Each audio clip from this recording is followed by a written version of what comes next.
pouvez vous asseoir. Alors, on a des nouveaux visages. Donc, identification des parties qui n'étaient pas là ce matin. Bonjour, Monsieur le Commissaire. Nicolas Lafrance pour la Société. De la France. Bonjour, Monsieur le Commissaire. Vincent Ranger pour la Commission. Étranger. Après-midi. As-tu le même serment?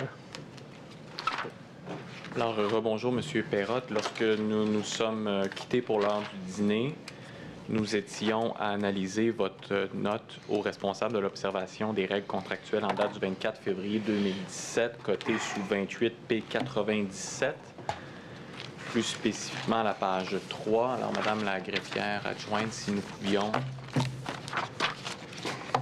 la réafficher à l'écran.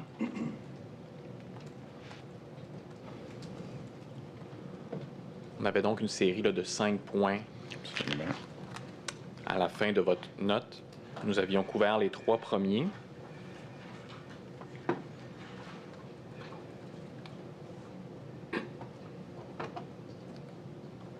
J'ai dit tout ce que j'avais à dire avant que la note s'affiche à l'écran.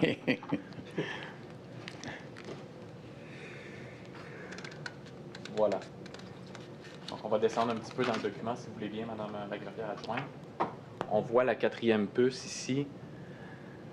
L'Alliance prévoit une contingence de 7 % alors qu'elle est de 15 à 20 % dans l'industrie en général.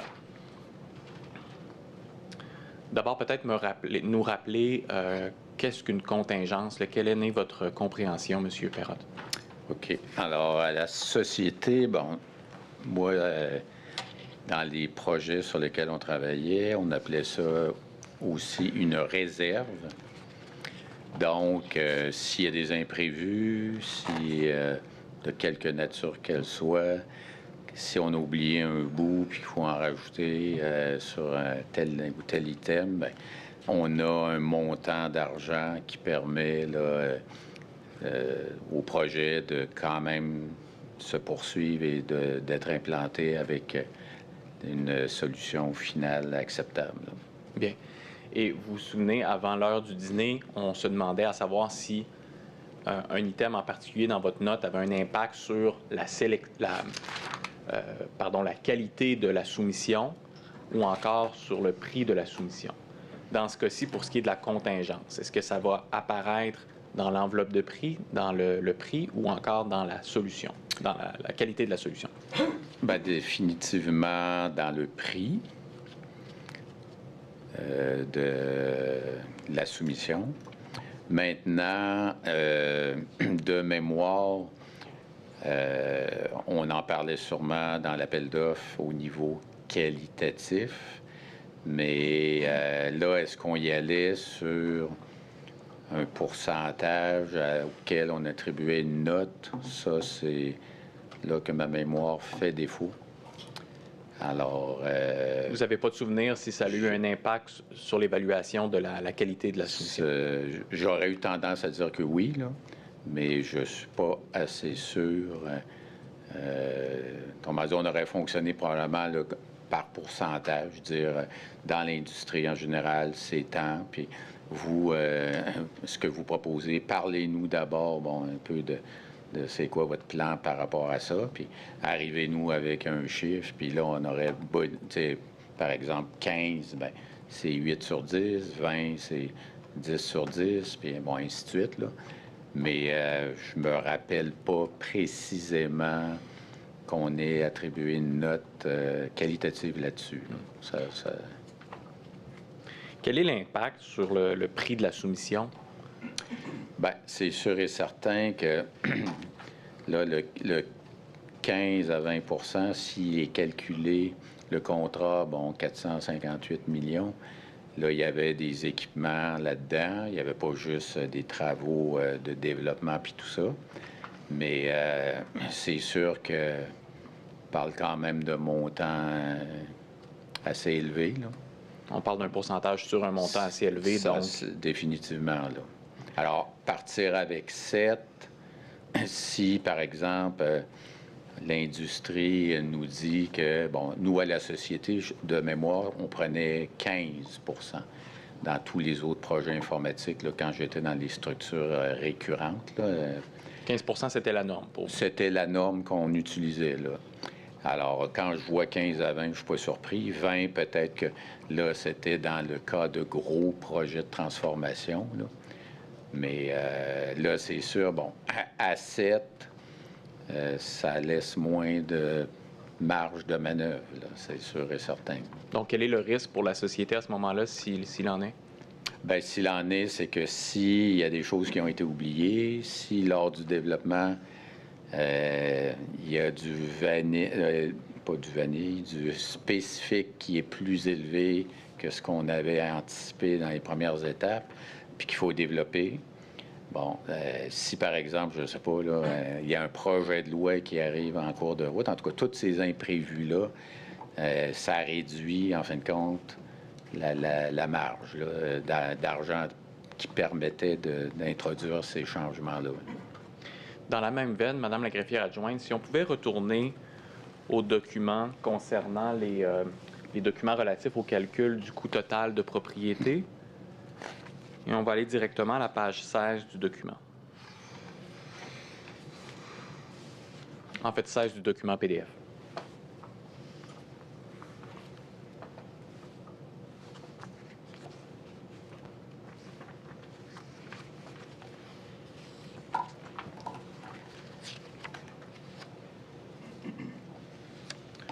Donc, le document, c'est le document que vous avez devant vous, M. Perrot? Oui? Non, pas celui-là. Si Non? vous permettez, je vais m'approcher pour vous le... Ah, c'est celui-là? Voilà. OK.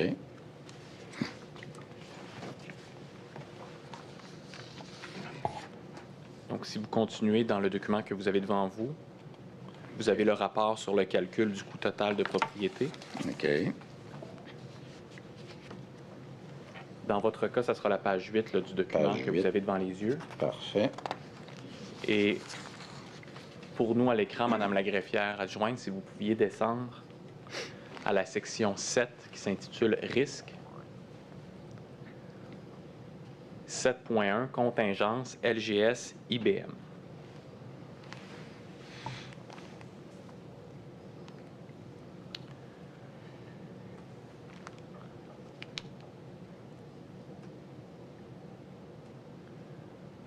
Alors, ce que l'on a dans le rapport sur le calcul du coût total de propriété ici, M. Perrot, on voit qu'on a fait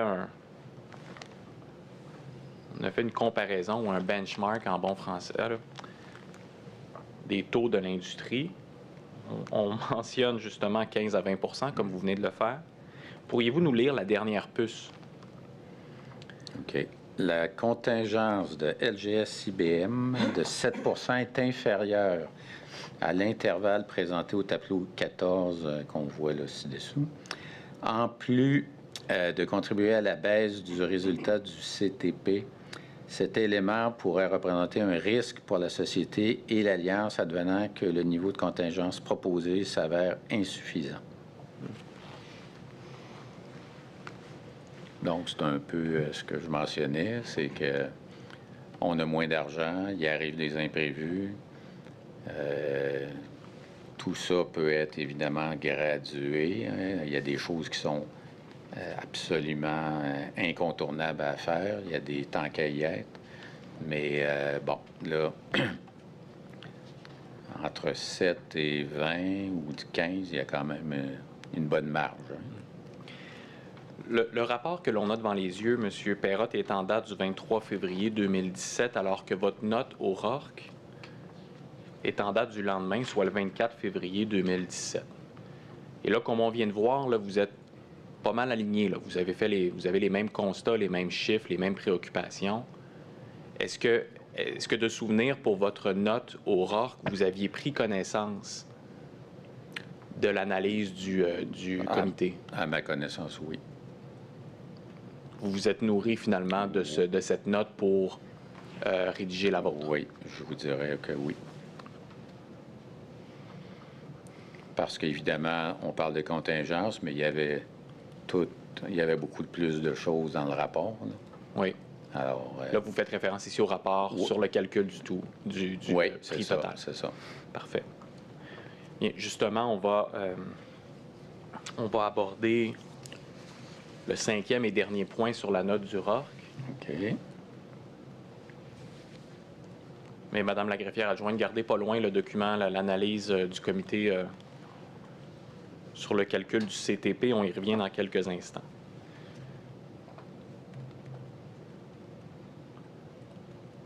À la note du ROC, donc, le 5e point que vous soulevez. On va attendre qu'il s'affiche à l'écran. Oui, OK.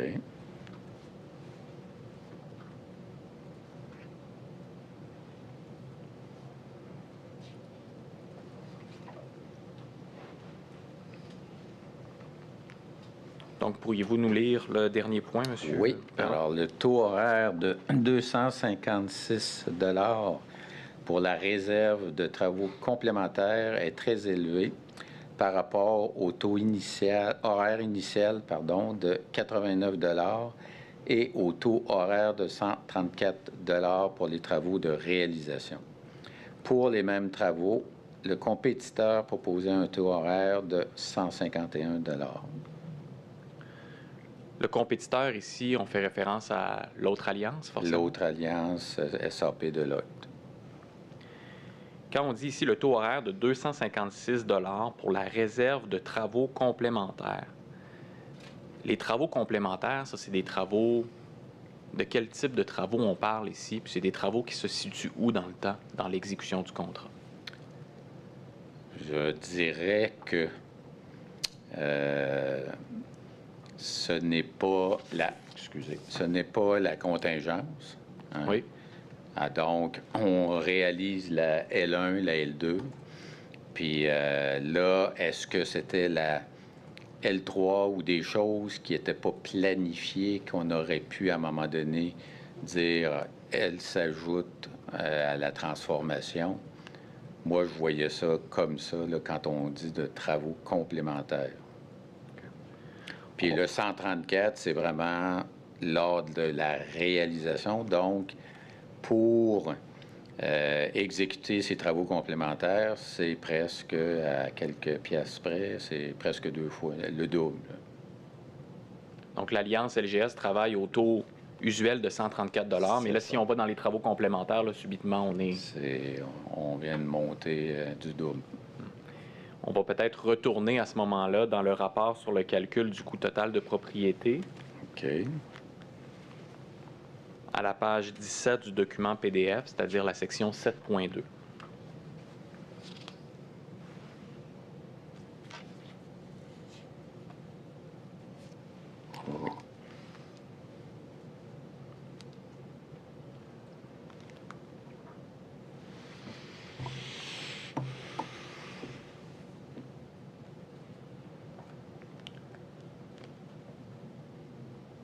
Donc, la section qui s'intitule 7.2, taux horaire de la réserve pour travaux complémentaires LGS IBM. Et si on descend, je vais vous demander encore une fois de lire la dernière puce. OK. Donc, rappelons que la période après réalisation ne fait pas partie du calcul du CTP. Elle fait toutefois partie du coût du contrat et du coût du projet pour la partie que la société prévoit utiliser. Alors, en caractère gras, l'utilisation d'un taux horaire élevé pour la période après réalisation mettra une pression à la hausse sur le budget du projet, proportionnellement au niveau de cette réserve que la société prévoit utiliser. Donc là, vous aurez peut-être remarqué, M. Perrotte, qu'on ajoute un élément, c'est que ces montants-là ne sont pas calculés dans le CTP. C'est bien ça. Donc, à les fins d'adjudication de l'appel d'offres, le fait que les taux horaires soient élevés pour l'Alliance, LGS, IBM, SAP, ça ne rentre pas dans le calcul du CTP. C'est ce qu'on voit effectivement écrit dans le document.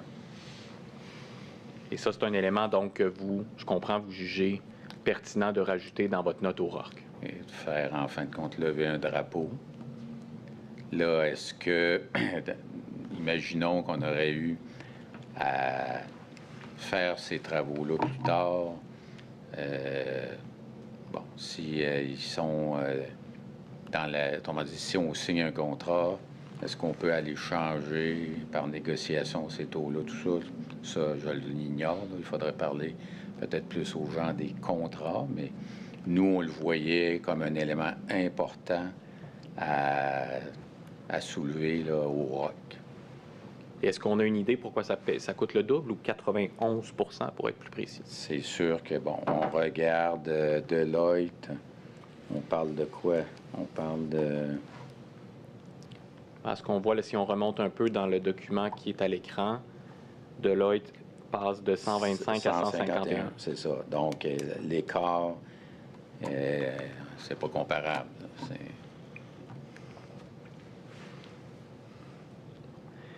Le 21 de Deloitte, on pourrait dire, ça va se faire après le projet, X nombre d'années plus tard, il y a de l'inflation. Bon, c'est une augmentation qui peut se comprendre, mais là, du simple au double, c'est élevé. C'est de la forte inflation. Ouais. Oui, oui.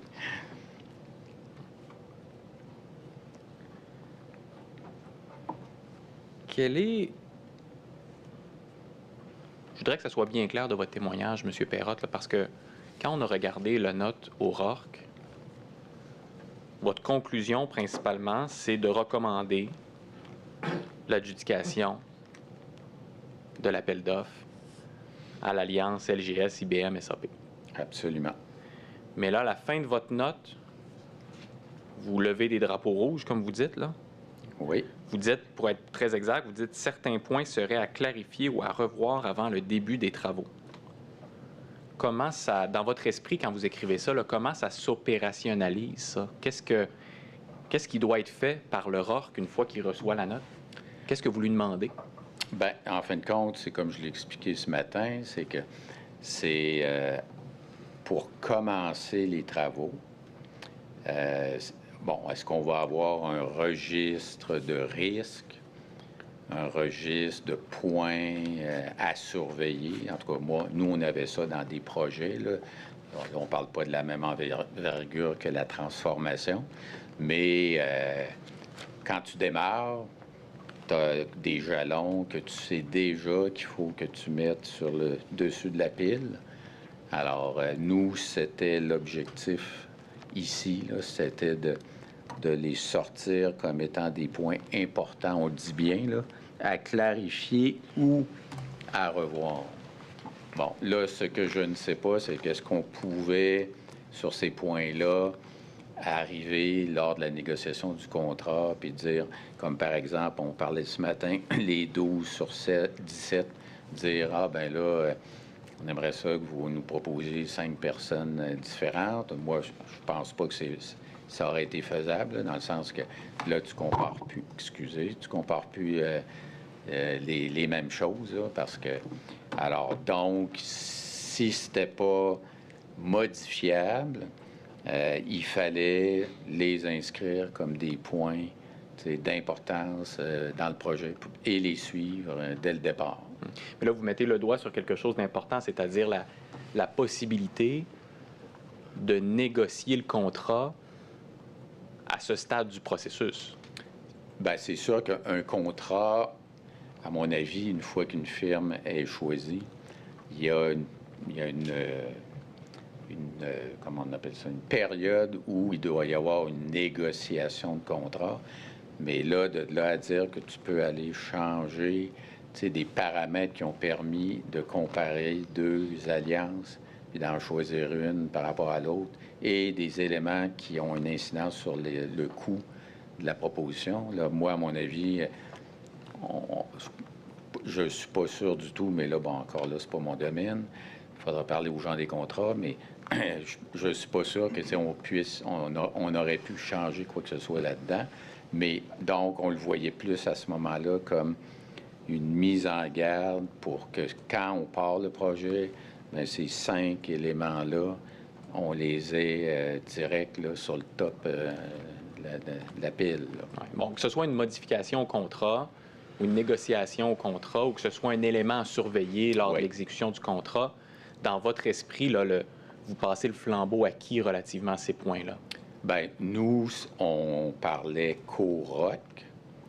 OK? Mais le ROC, après ça, lui, va négocier, est-ce que c'était lui, est-ce que c'était ses représentants, avec les gens du projet, allait sûrement négocier le contrat avec l'Alliance choisie. Donc, c'était comme ça qu'on le voyait, là. D'accord. Qu'est-ce qui est advenu de vos mises en garde ou en fait des points là, qui sont dans votre note, M. Perrotte? Je vous dirais que dans l'année, moi, où j'ai été là, puis que, bon, j'ai quitté le 5 juillet, à mon avis, il n'y a rien qui a changé dans ces points-là. Autrement dit, quand je dis il n'y a rien qui a changé, ils ont peut-être été adressés, mis dans les risques, Moi, je n'avais pas accès à ces documents-là, mais il n'y a rien là-dedans, comme par exemple les 12 sur 17. Je me rappelle pas d'avoir vu 5 autres nouvelles personnes qui ont remplacé les 5 qui n'avaient pas passé, par exemple.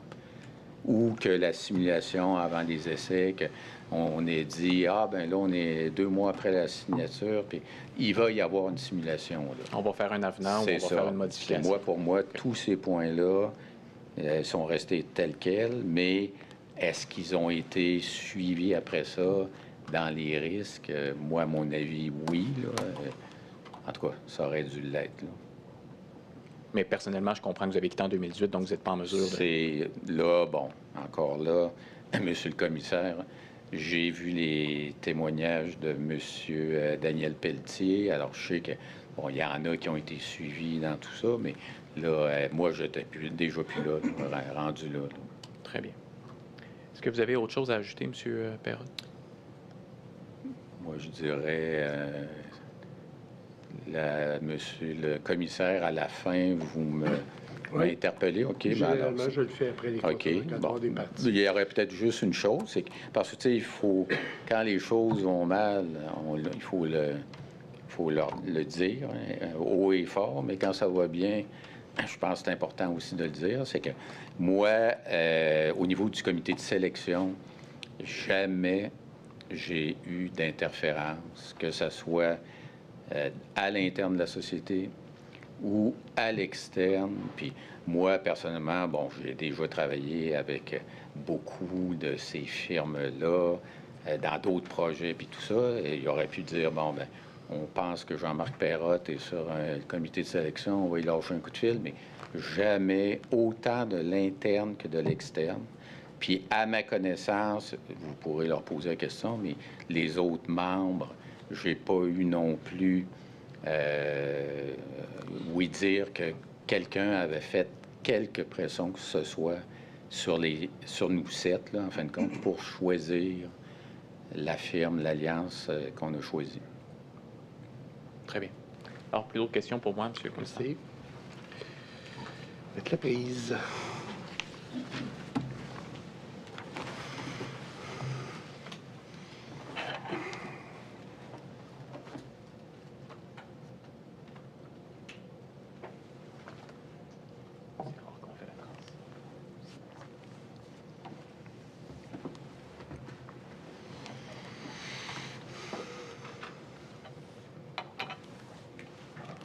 Bonjour, M. Perrotte.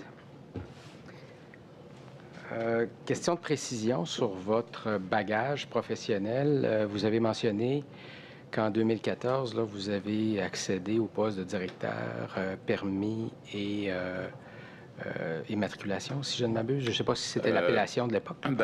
C'est en décembre 2009. Là, j'étais à l'époque chef de service. Puis après ça, on a eu on avait appliqué sur des concours, puis on a été classé sur des LDA, puis on a été, moi j'ai été promu à ce moment-là, je ne me rappelle pas si c'est en 2014, mais là, j'ai été promu directeur et non chef de service. Et jusqu'alors, là, puis même après, là, vous avez parlé de plans d'investissement réalisés au sein de votre direction. Quelle était l'ampleur des plans d'investissement réalisés? Moi, à ma connaissance, c'était aux alentours de 45 millions de dollars par année.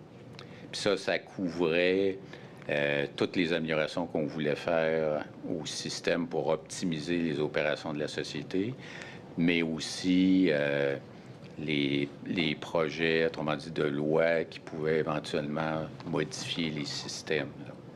Et j'ai raison de dire que c'est l'ensemble de ces projets, et même les projets individuellement, là, on n'avait pas de commune mesure avec celui là, que vous avez entrepris avec CASA? Autrement dit, moi, le plus gros projet auquel j'ai participé, c'était de l'ordre de 40, à peu près 44 millions. Ça, c'était en 2001 à 2006. C'était la réfection du réseau des points de service de la société. Alors là, on parle de 45 millions à peu près, là. Alors là, ici, on est dans une transformation qui va coûter 10 fois plus cher. Mais on se comprend que là, c'est pas juste rénover l'aménagement des centres de services, venir à changer l'application photo qui était désuète, rajouter le TPV là, pour payer, le terminal point de vente. Là, on parlait de refaire dans CASA l'intégralité, autrement dit, de tous les systèmes, immatriculation, permis de conduire, perception, gestion des rendez-vous, IRP, ça c'est au niveau de l'immatriculation des gens qui circulent dans les autres provinces. Alors, tu sais, on parle d'une... Ça n'a aucune commune mesure. Là. Vous avez mentionné également avoir eu quelques expériences à titre de membre de comité de sélection par le passé, avant celui de CASA et du projet d'appel d'offres dont on a discuté plus tôt. Comment vous compareriez les contrôles que vous aviez dans le cadre de ces projets-là avec ceux que vous aviez dans le cadre du projet CASA? Bien, nous, dans tous les autres projets d'appel d'offres là, sur lesquels j'ai eu à travailler, c'était toujours la direction, autrement dit, à l'époque, on appelait ça la direction des ressources financières, la direction des ressources matérielles et immobilières, puis ils s'occupaient des contrats. Là, après ça, ça a changé de nom. C'est la direction à Sylvie Chabot qui était plus le nom axé, que je pense, conformité puis contractuel. Mais je dirais que moi, à la société, là, tous les contrats, que ce soit le permis avec photo, le jumelage avec la RAMQ, que ce soit des appels d'offres où on allait chercher des firmes, que ce soit la VPTI ou du côté affaires, et CASA, ça a toujours été encadré par le volet contractuel. T'sais, autrement dit, on ne partait pas tout seul là-dedans. Puis ça suivait aussi, puis particulièrement CASA, là, je sais que les travaux, de la commission Charbonneau, on avait eu, nous, des cours, puis pas pour CASA, mais avant, comme directeur du permis de conduire, puis mes employés, on avait eu ceux qui participaient à des appels d'offres, tout ça. On avait eu de l'AMF des formations qui étaient données, puis sur les conflits d'intérêts, sur la collusion, en tout cas, sur tous ces éléments-là. Donc, moi, je vous dirais que dans tout cet exercice-là, moi, je voyais ça très positivement. OK. Et donc, dans ces autres projets auxquels vous nous avez référé, là où vous avez été membre de comité, vous bénéficiez de l'accompagnement de la Direction générale de la gestion contractuelle. Toujours. Dans CASA, vous bénéficiez également de cet accompagnement. Également. C'est exact. Oui. Vous bénéficiez aussi de la présence, dans ce cas-ci en particulier, de vérificateurs externes, en l'occurrence Mallette, qui était en tout temps présent dans vos travaux. C'est exact? Exact. Avez-vous noté également la présence de la direction de vérification interne là, qui était présente lors de vos ateliers? Également. Vous aviez également le support en termes d'expertise de 21 comités aviseurs. Ça, tout ça, là, c'est exceptionnel. Là. Moi, j'en ai vu beaucoup dans ma carrière, là, puis je vous dis, là, si je vous suggère que c'est exceptionnel, ce genre de mesure-là? Le mot est bien choisi, là, dans le sens que quand je vous ai dit tout à l'heure, je voyais ça très positivement. Là. Je veux dire, on s'embarquait là-dedans, puis je veux dire, on était bien outillés, moi, tant qu'à moi. C'était le sentiment que que j'en avais. Là. Avant votre implication dans CASA, vous nous avez mentionné là, que vous aviez participé à la réflexion sur le besoin. Oui. Je vais vous amener à une étape en amont. Je vais vous demander, Madame la greffière adjointe, de reprendre le document intitulé Bilan de la demande d'information AINT-025 aux éditeurs de logiciels de gestion financière daté du 3 mars 2015.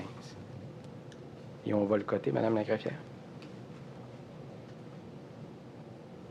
Sous 34 puis 140.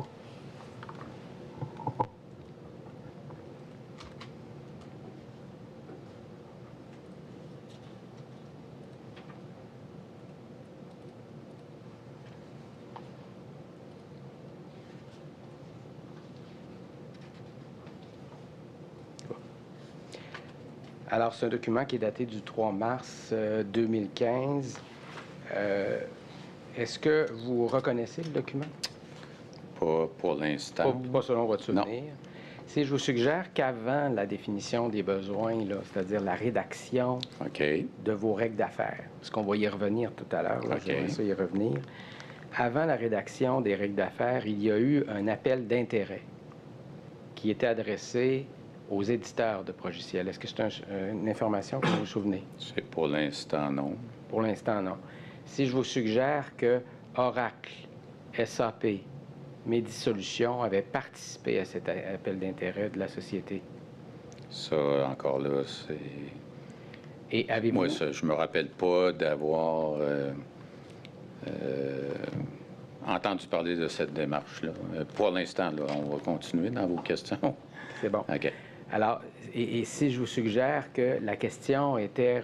En fait, ce qui était recherché par l'appel d'intérêt, c'était de savoir si un PGI pouvait répondre aux besoins de la société. Pas quel PGI. Un PGI, Ouais, quel OK. qu'il soit, pouvait répondre aux besoins de sa société. Est-ce que c'est un souvenir que je vous rappelle, là, à ce Ça moment-ci? non plus. Ça non plus. Non. Très bien.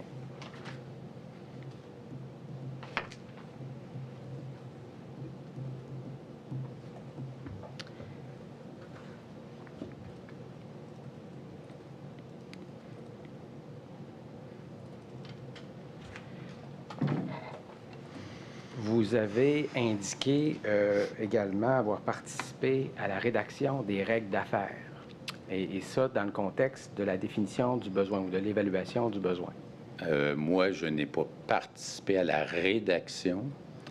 Ça, c'était, en fin de compte, Claudia Genois, mon employé, qu'on avait prêté pour superviser l'exercice en question, où, avec elle, il y avait des professionnels qui rédigeaient les processus, les règles d'affaires. Quand on parle de règles d'affaires, processus, besoin d'affaires, c'est à peu près, ça se ressemble, c'est pas mal toute la même affaire. Et moi, mon rôle là-dedans, c'était que une fois, comme je l'ai dit ce matin, c'est une fois que tout était validé, rédigé, approuvé, Madame Vous en faisiez Louise... la révision. La validation. Validation. Autrement dit, quand je dis la validation, c'est on révise, on lit, puis on donne nos commentaires avec une validation. Puis je me rappelle même que Claudia Genois, quand elle nous présentait les processus, il y avait les futurs leaders, là, comme moi, j'étais potentiellement un futur leader. On validait les processus de l'indemnisation. Bien, il y avait Jean-François Larouche, je pense, qui travaillait à l'indemnisation. Alors, lui, il était là comme futur leader. Puis, il venait, puis on se faisait présenter ça, puis on donnait nos commentaires. Puis, on a donné aussi nos commentaires à la dernière étape, là, une fois que tout l'appel d'offres était écrit. Et que dans les annexes, il y avait les processus qui étaient, les règles d'affaires ou les besoins d'affaires, entre autres. Là aussi, on a validé, puis dans les différentes couches là, que j'expliquais à matin jusqu'au comité de direction. Là. Je vais vous amener à un niveau de précision, Oui. disons, plus élevé. Comment ça se décrivait, une règle d'affaires sous votre direction? Pouvez-vous nous expliquer un petit peu comment c'était phrasé? Bien, nous, depuis, je dirais, quand je dis nous, c'était à l'accès au réseau routier. Il y avait la petite maison, là, avec toutes les lignes d'affaires. Puis, il y avait des processus qui étaient identifiés dans chaque ligne d'affaires. Puis dans chaque domaine, comme exemple, dans le permis de conduire, bien, émettre un permis de conduire, annuler un permis de conduire, remplacer un permis de conduire, c'était tous des processus, puis qui décrivaient que quand un client arrive, par exemple, en point de service ou en centre de service, ou s'il peut le faire par téléphone, prendre un rendez-vous, c'en était un processus, on pouvait le prendre au téléphone, sur la RVI par téléphone, tout seul, en pitonnant les numéros, là, choix 1, choix 2, choix 3. Alors, ça, on mettait ça dans un processus, puis il y avait eu un projet à la vice-présidence. C'était Mme Claudine Junot, là, qui en était la directrice. Puis elle, c'était un projet administratif, pas TI. Là. On avait 2 types de projets au plan d'investissement. Projet administratif, projet TI. Ça, c'était un projet administratif. Puis on avait décrit tous les processus. On avait commencé pour se préparer éventuellement à la transformation où là, ça nous serait demandé. Alors donc, ça se traduisait, c'est très formalisé, là, c'est un document, puis là, par exemple, on a tous les canaux de service que je décrivais tantôt, là, les institutions financières, les centres de services de téléphone. Bon, puis là, on avait toutes des petites bulles. Alors là, tu voyais le client il rentrait dans le point de service. On l'accueillait, ça veut dire on faisait sa vérification d'identité. Puis là, après ça, toutes les étapes jusqu'à ce qu'il ressorte avec sa pièce. Puis, alors ça, c'était, quand on dit le besoin d'affaires, le processus d'affaires, c'était, alors là, à l'ARR, là, je me rappelle plus du nom, mais je sais que sous CSP-AMD, on en avait pas loin de 50, peut-être même 60. Donc, des processus, il devait en avoir beaucoup, là, si on prend toutes les lignes d'affaires. Et dans votre direction, il y en avait combien de règles d'affaires ou de processus? C'est à peu près, moi, de mémoire, c'était à peu près, moi, c'était direction du permis de conduire et de la gestion de l'identité. Puis moi, j'avais les rendez-vous avec ça parce que pour faire un examen de conduite, il fallait prendre des rendez-vous. Alors, donc, moi, de mémoire, là, quand on avait tout revu ça avec l'Alliance au début, il me semble le chiffre de entre 50 et 60 facilement. Règles d'affaires. Processus.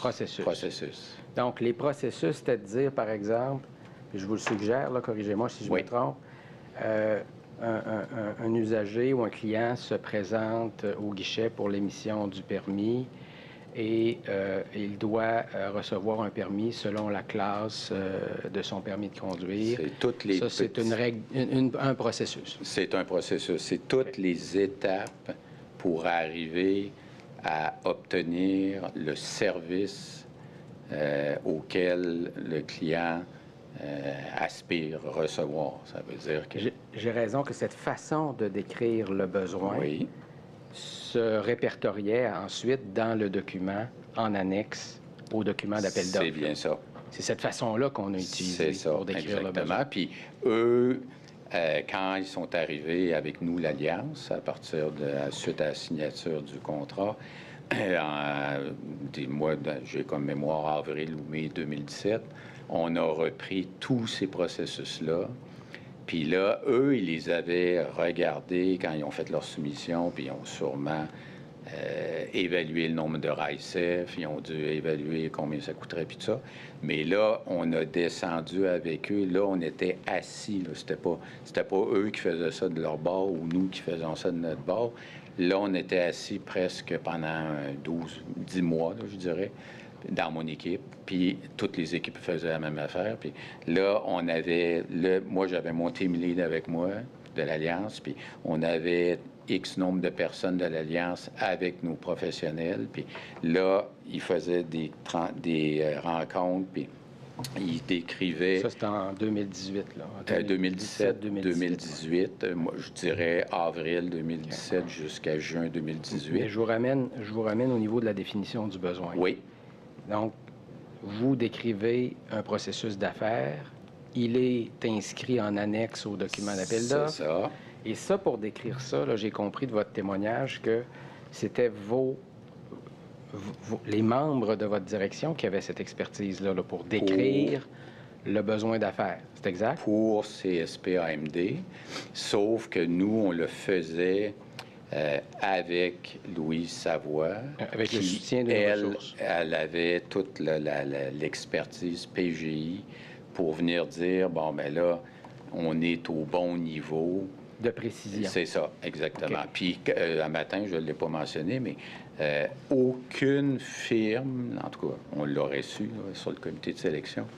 Moi, je ne me rappelle pas qu'il y ait aucune alliance, je ne devrais pas dire firme, mais alliance, qui est venue dire à la société, quand ils complétaient leur soumission ou au dialogue compétitif, peu importe, je ne me rappelle pas qu'il y ait aucune firme qui est venue dire que le niveau n'était pas le bon niveau de détail. Parce que si ça n'avait pas été le bon niveau, on aurait fait un amendement, un addenda, pardon, à l'appel d'offres. Parce que là, eux autres, ils se servaient de ça pour évaluer les RICEF, puis éventuellement soumettre un coût à leur soumission. Donc, si je comprends bien votre témoignage, là, l'expertise que vous aviez, vous, c'était de décrire votre règle d'affaires, votre processus d'affaires. Et là, vous vous attendiez à ce que le soumissionnaire, l'éditeur et le prestataire de service, eux, définissent comment y répondre. Donc, comment ils vont faire en sorte que le PGI soit modifié ou vanille. C'est ça, exactement. En quoi il répond à votre besoin d'affaires et en quoi il permet à quelqu'un, par exemple, d'obtenir un permis selon la classe qui est appropriée. C'est tout à fait ça. En gardant à l'esprit que tout le back-office, c'était beaucoup plus vanille que permis immatriculation, qui demandait en fin de compte des RICEF, puis le niveau était plus élevé quant à la personnalisation. Et j'ai raison de dire également que, M. Perrotte, que à aucun moment, la description de votre processus d'affaires ne comportait des caractéristiques d'un SAP. C'est-à-dire que on ne définissait pas la règle d'affaires en fonction des caractéristiques d'une solution en particulier. C'était les règles d'affaires de votre direction. Absolument, absolument. Et on s'attendait à ce que le soumissionnaire lui réponde avec sa solution. Absolument. J'ai raison de dire également, M. Perrotte, qu'il y a eu, avant l'appel d'offres formel, 2 étapes de préqualification. Est-ce que c'est votre souvenir également? Bien, ce qu'on voyait ici dans le tableau ce matin, là, oui, les étapes A et B. On voit vraiment que c'est ça. Autrement dit, moi, à matin, ce que je disais à maître qui m'interrogeait, c'est l'écriture des processus, elle était faite avant les étapes A et B. Puis ici, on dit préqualification des éditeurs et des intégrateurs. Alors, moi, ce que je comprends, c'est que ça devait être la direction des ressources, la gestion contractuelle. La gestion contractuelle qui devait qualifier, parce que, bon, nous, on n'a pas été interpellés dans ces 2 étapes-là. Je vais vous référer maintenant, M. Perrotte, à un document de mai 2016 intitulé « Risques technologiques, mise à jour de l'analyse de risque sur le processus d'acquisition du PGI ». OK. Madame Marie-Fière, pourriez-vous me préciser la cote appropriée? Oui, c'est le 34P141. Merci. C'est bien risque technologique 19 octobre 2016 que vous avez dit? Celui-là, c'est quelle date? Oui, oui, octobre 2016, oui. Parfait, merci. Alors, j'attire votre attention, M. Perrotte, à la page 4.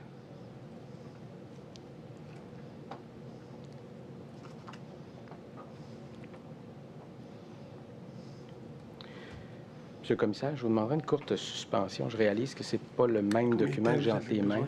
Combien de temps vous avez 5 minutes, juste pour m'assurer que c'est la bonne version. Mme le greffier, appelez-moi quand vous êtes prêt. Je ne suis pas tellement loin. Veuillez vous lever, courte pause.